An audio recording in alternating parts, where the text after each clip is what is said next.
Hi. So this is take two. Something happened with the first one. I'm not really sure exactly what. But my computer to go on a rampage of doing 15 things at once, and in the process, it seems to have forgotten that this was happening, or at least put this on the back burner. So, in any case, what I wanted to talk about this time is the series, The Penguin, on HBO. I finished it this week. It's a 8-hour series, 8-episode series that shows the rise of the Penguin from the low-level operative that he was in the beginning of the series, as he was depicted in the movie The Batman, which this is a sequel to, and presumably the second Batman movie, which may or may not feature the Penguin as a major player. I know that Colin Farrell, who plays the Penguin, has been tapped for 3 Batman movies, so he should be in the next Batman movie, but he may still be a background player. The next movie may not be about him. There are some indications that there are some other villains in the Batman rogues gallery that are on the rise. Only vaguely, because one of the disappointments, I would say, of the Penguin story is the Batman doesn't play any role at all. And given the degree of criminality that is on display, that seems, I don't know, that seems relatively unlikely. But then again, the vast majority of the criminality that we see is a gang war between the Falcones, the Maronis, and Penguin, and some of the other minor players of the known Gotham gang universe. If you don't know, all of these characters have a long history, I don't know how long exactly, in the Batman universe as some of the gangsters, some of the organized crime that exists in Gotham. And then characters like the Penguin, characters like the Joker, rise to take control over part or all of the gangster landscape with their kind of, crazy personal persona thing. Now, just like the Riddler in the Batman, and this might be a spoiler if you haven't seen that movie, just like the Riddler in the Batman, this depiction of the Penguin is more grounded in what might be called reality. And if you ever watch the series Gotham, there are some shared similarities between that depiction of the Penguin and this depiction of the Penguin. In fact, there are even some characteristics that are similar to the one in the Tim Burton one, in the sense that in all of them, the Penguin is depicted as something of a kind of pathetic, wishy-washy guy who's just striving to get ahead. Now, I'm not familiar enough with the Penguin in the comic canon, but that doesn't seem to be what I remember the Penguin being. I remember the Penguin being kind of, a snobby, kind of aristocratic kingpin. I don't remember him being kind of pathetic, but that seems to be the basic characteristic. This is a guy who came from outside in the Penguin series. He came from outside the normal class of gangsters. He's just a street kid, and he strives to be a part of the gangster world, but he's not Italian, and so he doesn't get respect. He doesn't get to be a made man. But we find out that some of the actions that he did prior to the Batman movie got him moved from basically a chauffeur to a low-level operative. That's why he had that club.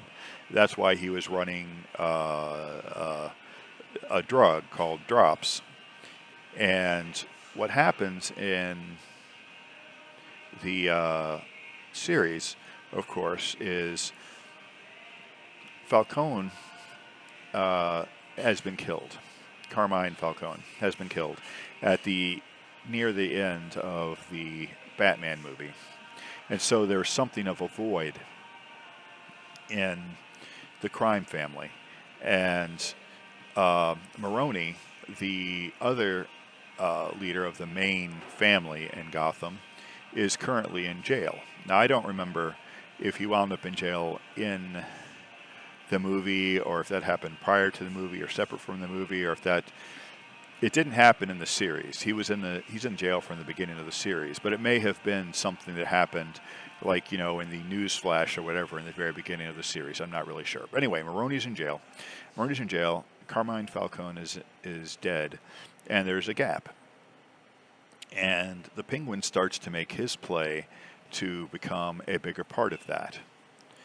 However, he immediately comes into conflict with members of the Falcone family who obviously feel that it is their birthright. It is, they're the next in line to be the boss.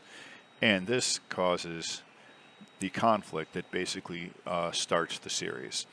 The Penguin has been an operative for the Falcones, and as the other Falcones start jostling for position, one of the people they want to displace is, in fact, Penguin. They don't like him. Now, why don't they like him? Well, this is the same problem that I have with the depiction of the Penguin in Gotham. Is there's no particular reason why they dislike him. They just do. They dislike him. And they don't trust him. Which, why they would let somebody in on any level that they didn't trust is beyond me. And as you watch the series, you see that the accusations that various characters make against Penguin, that he is manipulative and that he lies and that he betrays everyone he works with, are absolutely true. And why anyone would work with this guy is absolutely beyond me. This is one of those cases where, okay, it is interesting to watch this guy's rise, but just like in something like Breaking Bad or even Better Call Saul, this rise of the uber anti-hero, one bullet, and it's over. There is no story anymore. And the number of times that these characters have a loaded gun pointed at them or the equivalent is immense, and they manage to squirm their way out of it every time. I guess the success of these kind of series are based on how realistic you believe the squirming is. And I do have to say that the Penguin does a pretty damn good job of this. He is just like Better Call Saul, just like Saul Goodman. He is a master at this slippery, slimy kind of self-serving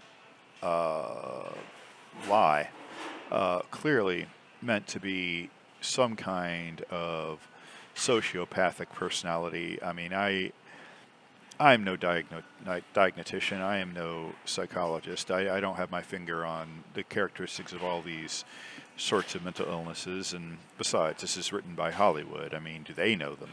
Who knows? Probably not. But clearly a slippery character. Is it good? Yes, it is.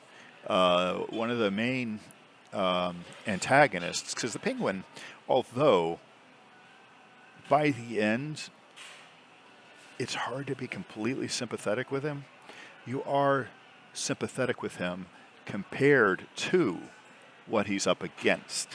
There is no place to land of goodness here, so it is the lesser of two evils. And in this lesser of two evils fight, perhaps you do side with Penguin. You do see his humanity and his inhumanity. You see his brutality. You see his passion. But you also see his complete and utter lack of empathy. And I say complete and utter lack of empathy, I mean it. Zero. All shades of empathy in this character are feigned. They're done for a purpose. But none of the other characters are any better. And his main antagonist is Sophia Falcone, the daughter of Carmine Falcone, who has just been released from 10 years in Arkham. Now, why she was in Arkham in the first place, and if she was guilty of what she was put in Arkham for, those become crucial plot points, so I'm not going to go into that. But she is a fascinating character, very, very well played. I can't remember the actress's name. I'm not good with names. But fascinating character. And, you know, and as a young character that is a kid from a lower class neighborhood who has a stutter and has had no advantages in life, and he becomes sort of Penguin's sidekick, and he's excellent as well. So some of these surrounding characters really make this work. And then Penguin's mother, who is just a piece of work herself. Wow. Yeah. So is it worth watching? Yeah, absolutely it is. I do have to say that at a certain point, they ran out of plot.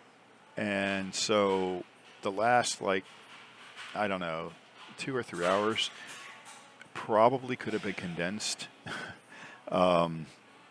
There's not as much dramatic tension as the series wants you to think there is. You know, no, you don't know what's going to happen, and no, you don't know how it's going to happen. And yeah, there are quite a few final surprises. But just like the end of the movie, The Batman, where it seemed like it had like 3 or 4 different endings because it had different stories it wanted to end and different stories it wanted to introduce, so does the end of this series ultimately seem to have that flaw. Is there's at once too much going on and not enough going on. So things are going on, but not necessarily things of any particular consequence, except to further a particular plot. So it's not perfect. And for those of you who may have kids or may think about this watching with their kids, unless your kids are familiar with a host of adult themes and adult language, I wouldn't suggest it. There's no nudity, but there's plenty of violence and plenty of 4-letter words going on here, and plenty of themes that are just not necessarily healthy, as you might expect from a deep dive into the underbelly of Gotham. Again, one of the big flaws, I think, is a lack of Batman, and maybe to add some dramatic tension to the last couple of hours, maybe Batman should have been on the scene, on the sidelines, not as an antagonist or a protagonist, not as someone who is in the foreground, but in the background. I mean, there is one moment where another character from the Batman pantheon is very, very briefly mentioned. And that, to me, was more exciting than most of the other stuff going around about these characters who I didn't know. I mean, I'd gotten used to them over the course of 8 hours, but they weren't characters from the universe that I was familiar with.